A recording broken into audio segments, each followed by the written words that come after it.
buenas noches. Vamos a esperar a ver si alguien nos acompaña. Hoy avisé que estaba haciendo el vivo. Tenemos para compartir 2 libros preciosos, maravillosos. Una es El Rey Secreto de Pablo de Santis. Y si llegamos y da el tiempo, porque no quiero extenderme tampoco demasiado, Las aventuras y desventuras de Casi Perro, El hambre, de Graciela Montes, obviamente, no podía faltar. Les voy contando un poquito que El Rey Secreto son más de 70 relatos, ¿sí?, breves, que logran asustar, emocionar al lector, abrumarlo, emocionarlo. Así que bueno, esperemos que les guste. Con nuestros perros, con mis perros de fondo, vamos esperando. Hola, buenas noches. Les voy contando. Acá tenemos hoy las lecturas de Rey Secreto de Pablo de Santis. Relatos cortos, espero que les guste, que lo disfruten. Así que vamos a apagar la música. Y les voy a contar primero que llegué a este libro, ¿sí?, de casualidad, porque uno de los textos, que va a ser el primero que comparta con ustedes, estaba en un manual de 6º grado. Hola, buenas noches. Estaba en un manual de 6º grado y la verdad que me abrumó tanto el texto que dije, bueno, yo tengo que tenerlo y buscar en qué libro está, porque decía que pertenecía a este libro, así que me lo compré. Son más de 70 relatos, pero son uno mejor que el otro, así que se lo súper recomiendo. Ahí, Rocío, buenas noches. Y les voy a leer, antes de comenzar, así esperamos si se une alguien más. Después igual lo subo al vivo, o lo que vaya leyendo lo subo, así lo pueden compartir todos. ¿Qué tal, Rocío? Algo que escribió Marcelo Birmacher, ¿sí? Marcelo Birmacher escribió algo que prefiero leer lo que él lo diga, porque es exactamente, creo que lo que cada uno piensa cuando lee cada uno de los relatos que hay en este texto. Y dice así, si existiera algún tipo de examen cuyo resultado nos permitiera calificar a tal o cual como escritor, propondría que constara de 3 pruebas. El aspirante debe ser capaz a lo largo de un relato, con principio, desarrollo y final, de, primero, hacer reír o sorprender al lector. Segundo, emocionar o asustar al lector. Y tercero, presentarle al lector un modo de percibir el mundo que antes de leer el libro nunca había considerado. De Santis es un escritor. Algunos de estos escritos parecen inspirados por sueños, otros semejan poemas, pero todos son relatos. En eso consiste el talento de un narrador, preservar los restos diurnos y la belleza de las imágenes sin perder la coherencia narrativa. Este libro es, a mi entender, la obra cumbre de Pablo de Santis y uno de los mejores libros de relatos escritos en español en la última década. El rey secreto de este libro es el lector, cada lector. Así que voy a pasar a compartirles el texto que me llevó a comprar este libro, que se llama Equipaje. Son todos, miren, se los voy a mostrar primero para que ustedes los puedan ver. Son todos relatos cortos, algunos más de 2 páginas, que están acompañados por las ilustraciones, esperen que no me quiero decir bien, de Max Cachimba. Y uno es mejor que el otro. Miren, yo acá me marqué algunos como para tener, pero les voy a relatar el primero, que es Equipaje, que es el que me llevó a comprar el libro. Y dice así, lo voy a poner así se ve bien. Se había acostumbrado al ritmo del hotel. En esa época del año las noches eran tranquilas porque no había turismo y los viajantes llegaban siempre durante el día. A la mañana, en cambio, prefería refugiarse en una de las habitaciones vacías para no oír las voces de los clientes, que entre media luna y media luna comentaban el estado de los caminos o el éxito de sus negocios. Se sentía muy alejado de la vida de los viajantes, siempre en camino, siempre con la ilusión de que en la próxima ciudad o en el próximo pueblo los esperaba la suerte que hasta ahora se les había negado. A él ya no le interesaba viajar.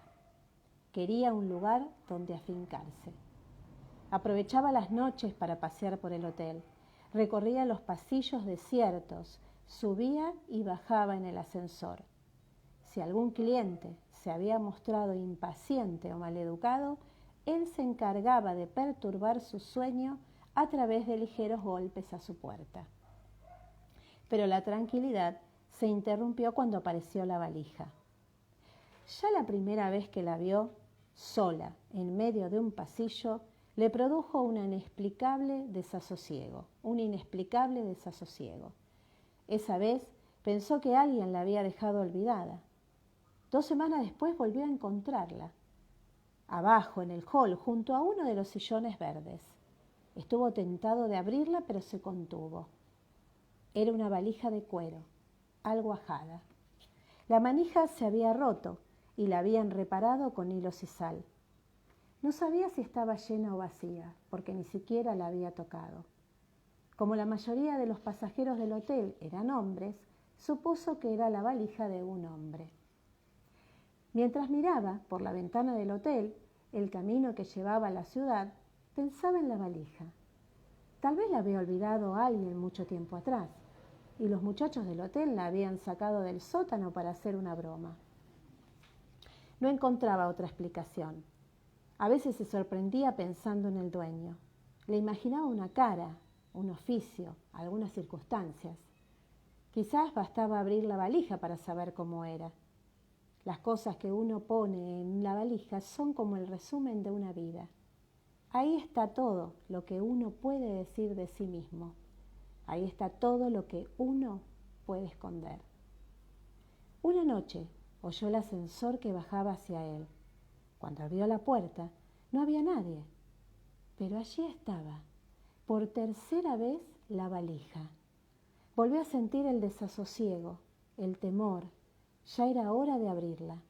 No sentía curiosidad, pero quería sacarse de encima el peso de la duda. Soltó las 2 trabas y la abrió. Revisó con cuidado su contenido, como un empleado de aduana que busca en los repliegues una mercadería prohibida. Había una navaja de afeitar, una novela policial, un frasco azul, vacío. Entre la ropa encontró una bolsita de lavanda. Fue ese olor lo que le hizo recordar. Entonces reconoció la navaja con la que se había afeitado por última vez, la novela que no había terminado de leer, sus 3 camisas que siempre doblaba con esmero. Reconoció su nombre al pie de una carta en la que se despedía de una mujer que ya por su cuenta se había despedido. Reconoció el frasco azul y recordó el sabor del veneno que había tomado de un trago, por motivos que ahora le parecían ajenos. Los hoteles son lugares de paso, y él necesitaba un lugar definitivo.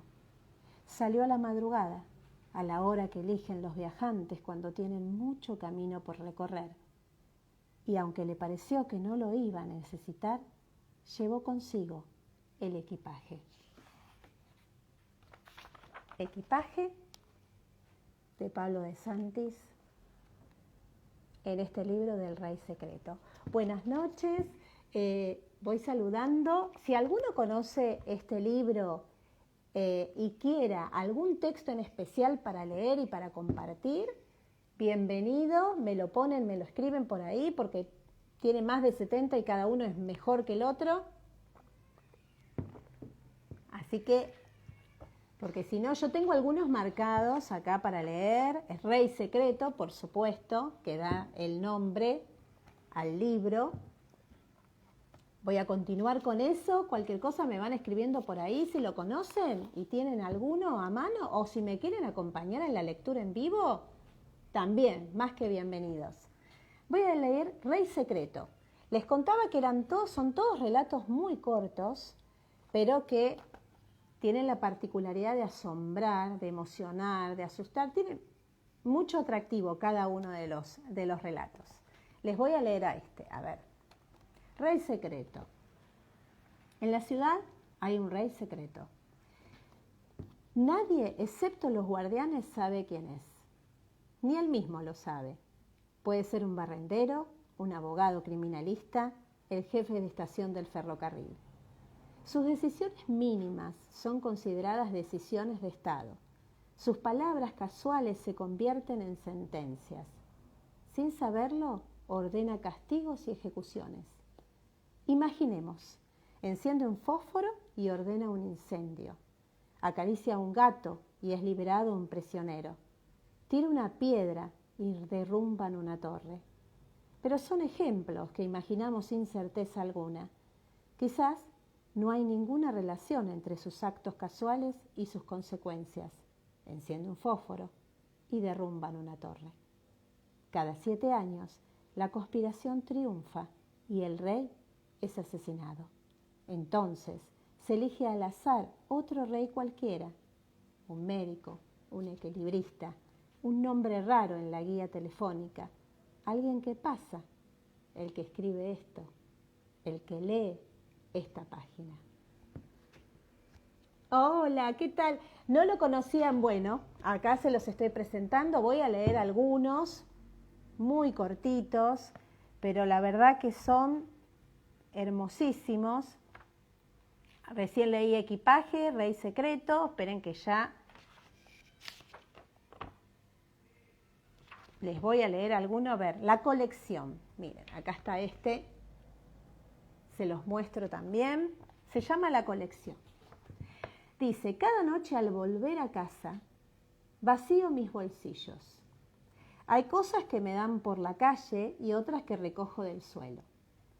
Volantes de propaganda, boletos de colectivo, un lápiz azul, una pieza de hierro oxidada, una llave, una moneda falsa de 50 centavos. Al mirar los objetos me parece descubrir un orden, una constelación. Pero si esa forma escondida no aparece con claridad, es porque algo falta. Y esa cosa que falta, ¿qué es sino la señal del sitio donde no estuve, del acto que no llevé a cabo? Miro largamente mi colección, tratando de adivinar la forma del objeto ausente, hasta que se hace tarde y me quedo dormido. Y podemos seguir alguno más. Objetos perdidos. Yo les leería todo completo. Si alguno de ustedes lo conoce, les voy saludando a los que se van incorporando, me van diciendo, me lo escriben por ahí y lo leemos también y lo compartimos. Objetos perdidos. Voy a leer 2 más y después les voy a compartir este que tengo por acá, que también les quería leer el primer capítulo de esta novela y les voy a contar bien de qué se trata. Lo que habitualmente se conoce como Oficina de Objetos Perdidos es una institución que tiene su origen en el Japón del siglo XII. En aquella época los guerreros acostumbraban a ir a las batallas con algunos objetos muy preciados, pañuelos, joyas, manuscritos. Cuando los guerreros morían, sus amuletos quedaban abandonados en el campo de batalla. Surgió entonces un pequeño grupo de asistentes de campo que se ocupaba de rastrear los campos de batalla en busca de los objetos de los muertos. Luego intentaban devolverlos a las familias. Desde luego era tal la confusión que reinaba en un campo de batalla con tantos cadáveres de hombres y de bestias diseminados en el terreno, que saber quién era el verdadero dueño de un objeto era una tarea imposible. Estos buscadores de objetos perdidos llevaban las cosas casi siempre a los lugares equivocados. Un castillo del sur en lugar de un castillo del norte. Una isla en lugar de una montaña.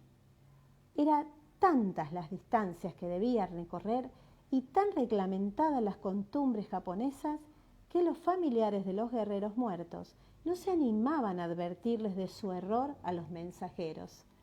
Si un pariente ofuscado llegaba a devolver el objeto, el mensajero avergonzado se abría el vientre de inmediato. Pero en los registros de las instituciones figuran muy pocos casos semejantes, de manera que los familiares aceptaban los objetos y se iban haciendo a la idea de que efectivamente habían pertenecido a los guerreros muertos. Alteraban sus recuerdos para adaptarlos a los objetos que acababan de recibir. Si los familiares de un guerrero brutal y hosco que jamás se había interesado en la lectura recibían un grupo de poemas sobre las cigarras y los jazmines, comenzaban a introducir en sus conversaciones cotidianas ligeros cambios, hasta que lograban recordar al guerrero sentado al atardecer con los instrumentos de caligrafía en su mano, en el intento de atrapar un pensamiento fugitivo. A medida que los recuerdos se transformaban para dar lugar a los nuevos objetos, los guerreros, antes familiares, parecían más y más remotos, echados del mundo por todas esas ensangrentadas reliquias. Objetos perdidos, les muestro acá también la imagen. Y vamos a leer uno más, si están de acuerdo, si tienen ganas, ¿sí? Para compartir. Yo miren todos los que me marqué, ¿eh? ¿Hay alguno que les haya gustado más en especial de los que leí? No sé si sigue estando en este formato de ediciones Coligüe. Yo lo tengo hace muchísimos años, este texto. Les voy a leer uno que se llama Teatro de Sombras. Y acá les muestro la imagen para compartirles. Teatro de Sombras. Me voy a sentar acá si puedo mostrarles bien la tapa del libro. Me encargaron ir a ver al maestro Len a la feria de atracciones donde trabajaba. Len era famoso por sus sombras, que parecían desprendidas de todo soporte humano y que representaban en el pequeño teatro nuestras historias más antiguas. Len no se había dejado ver en los últimos años y eso había alentado toda clase de sospechas. Sus enemigos, los hermanos Lao, decían que había pactado con los demonios del lejano lago azul y que a ese trato maligno debía su habilidad. Entré en la tienda. Hacía un frío de hielo. Len no se había preocupado por encender el fuego. La única luz provenía de un farol rojo. Honorable Len, comencé antes de verlo. Los sabios del Teatro Central me han enviado a averiguar cómo ha conseguido su extraordinaria habilidad que todo el mundo admira. Quieren saber si solo es fruto de sus aprendizajes con el maestro Fu, que ya no está entre nosotros, o si es cierto que hizo un pacto con los demonios del lago azul.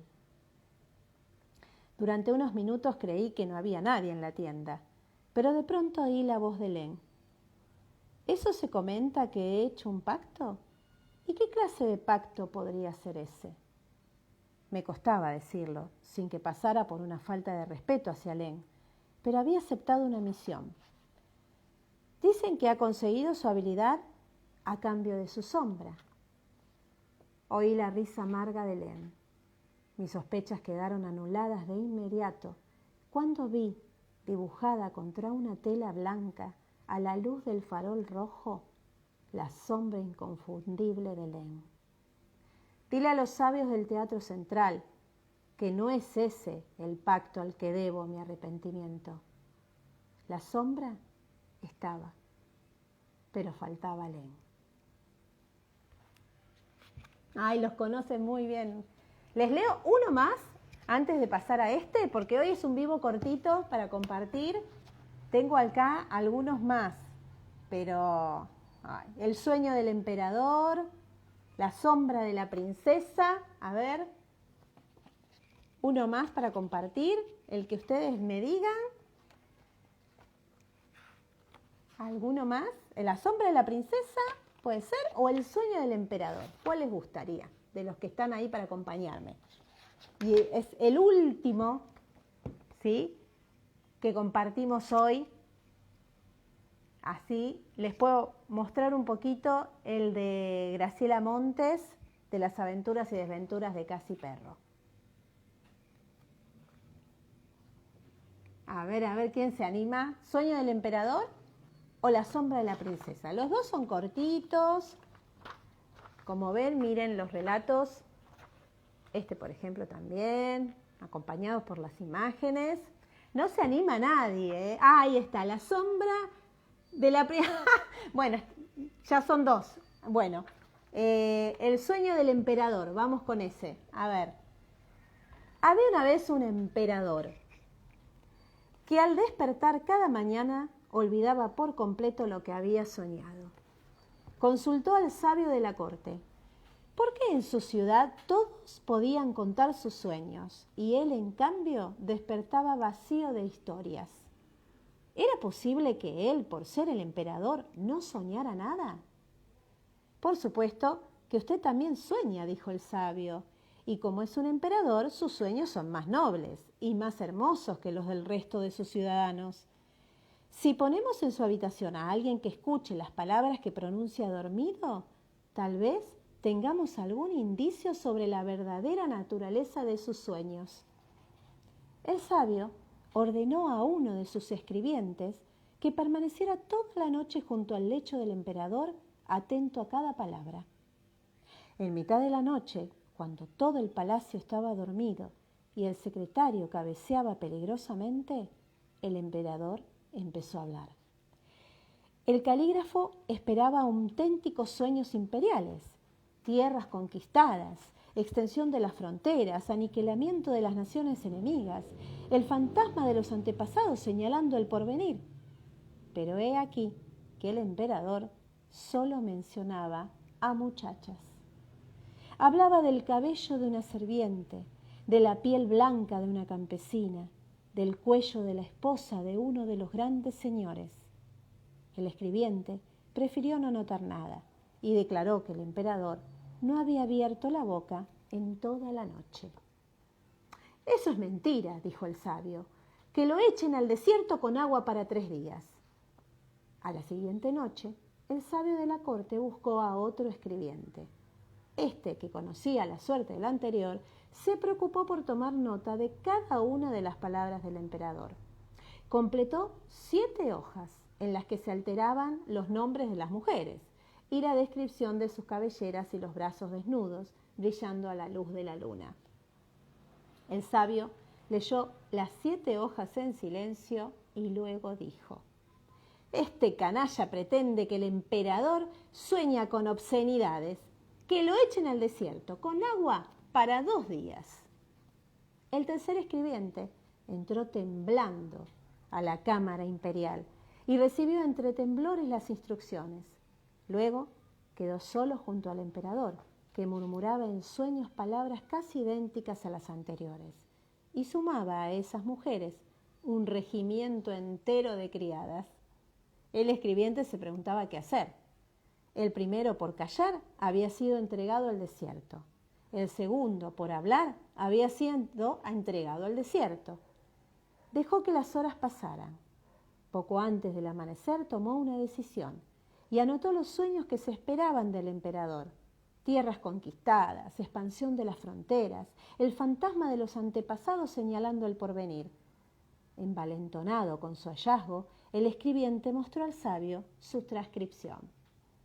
«Por fin un hombre que escribe la verdad», dijo el sabio, y le mostró las páginas al emperador, que sonrió satisfecho.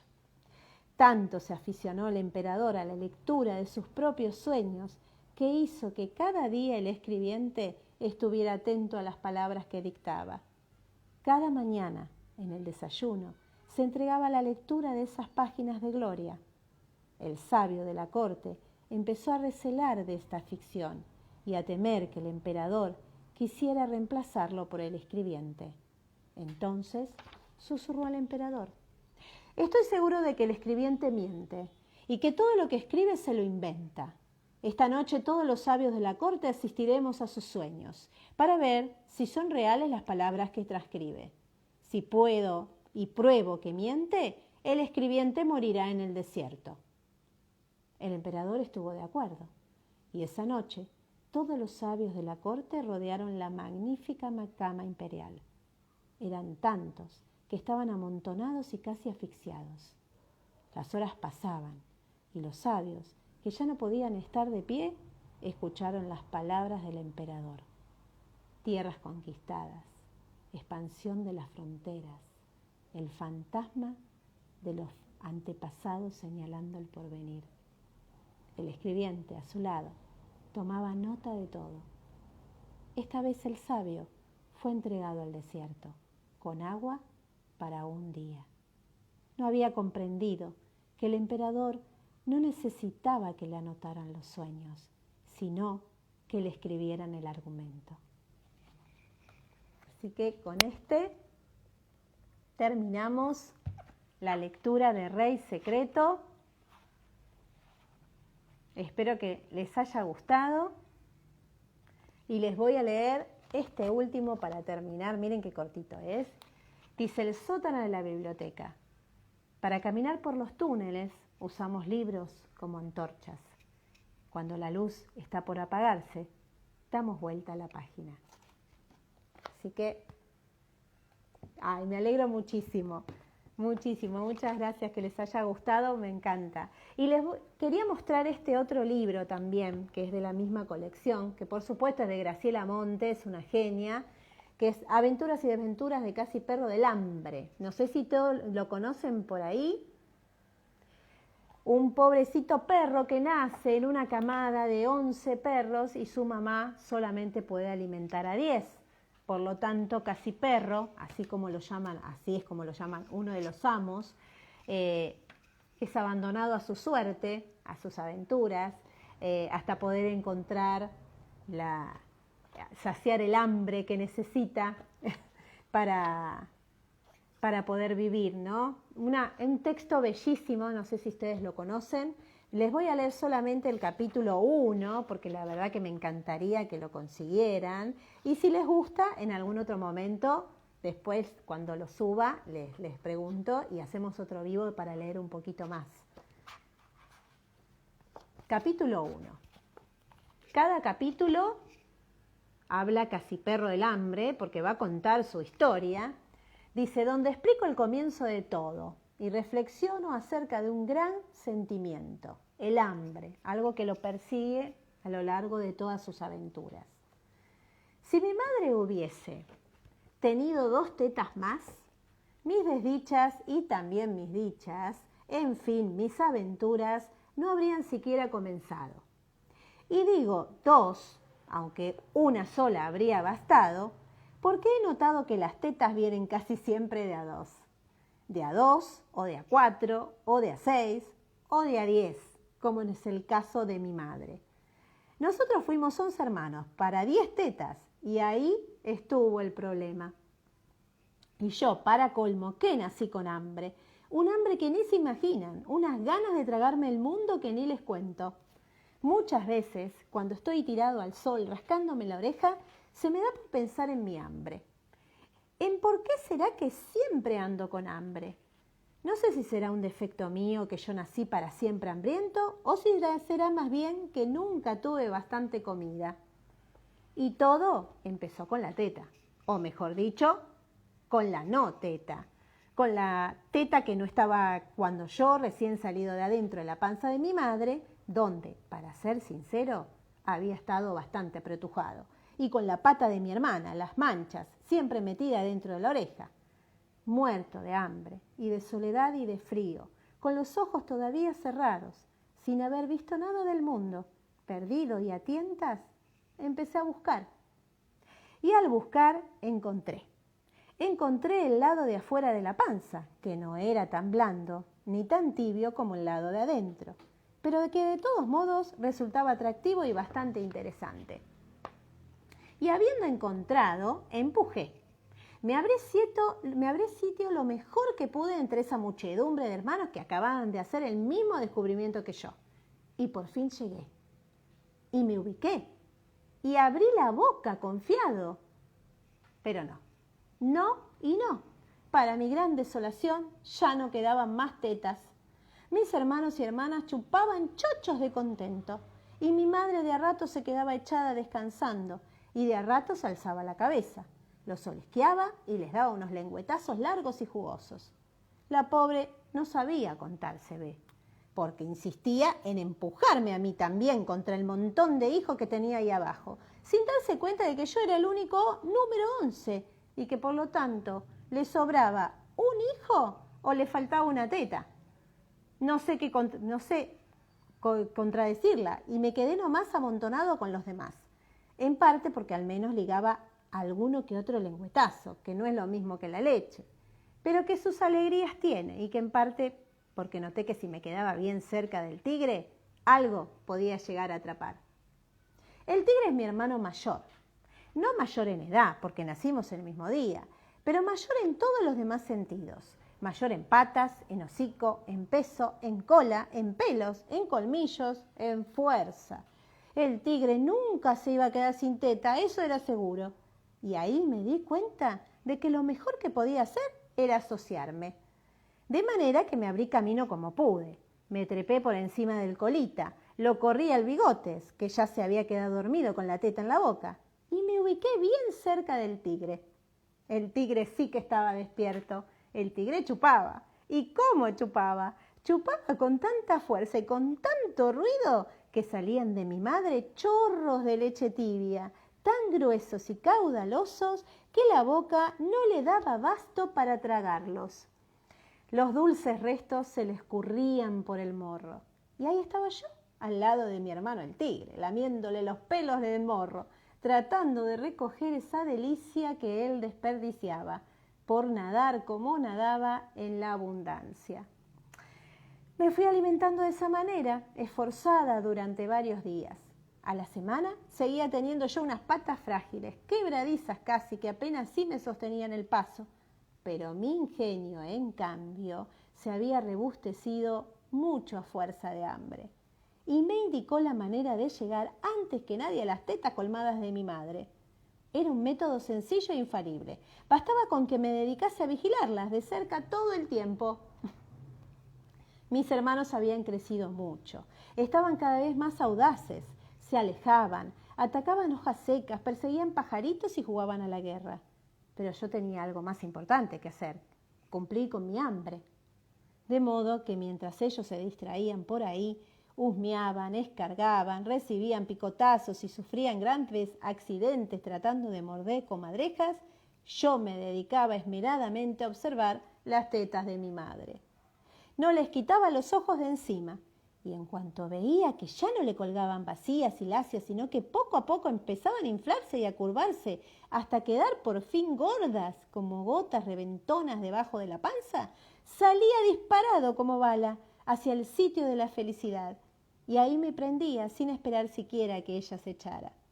A veces caminaba la pobre muchos metros conmigo ahí colgado, algo incómoda tal vez, pero feliz, dueño de toda la felicidad del mundo.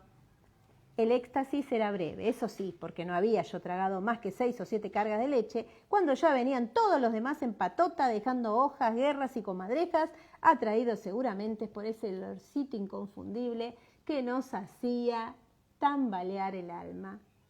Se echaba entonces mi madre y el montón de hijos se le venía encima. Yo quedaba debajo, en el fondo, todavía prendido a mi teta, que ya me había dado mucho, aunque no lo suficiente para mi gusto, dispuesto a defenderla. Mi destino dependía entonces de quién fuera mi contrincante. Podían mantener a raya al Bigotes, que siempre fue distraído y soñador, o al Colita, o al Batata, o a la Ñata, que nunca terminaba de acomodarse porque tenía el berretín de mamar siempre panza arriba. Pero si los que me disputaban mi bien, ganada teta, eran el Manchas, el Oso o el Tigre, la batalla estaba perdida de antemano. Ni siquiera hacía falta empezar a pelear. Bastaba que ellos se me acercaran con su inmensa talla de matones, llenos de músculos ya tan decididos para que yo me retirara discretamente de mi querida fortaleza, convencido de que cuando uno tiene más huesos que músculos y los ojos más grandes que las patas, lo mejor que puede hacer es ampararse en la astucia y no probar nunca el camino de la fuerza. Así comienza el primer capítulo de las aventuras y desventuras de Casi Perro del Hambre de Graciela Montes. Y con este llegamos al final de hoy. El que no pudo estar antes, después ahora los voy a subir para que los puedan disfrutar. Y bueno, y si les gustó, después me dicen y seguimos leyendo Casi Perro o alguno más de esto o alguno más que les haya gustado. Gracias por acompañarme, ¿eh? Les deseo un buen fin de semana. Nos vemos.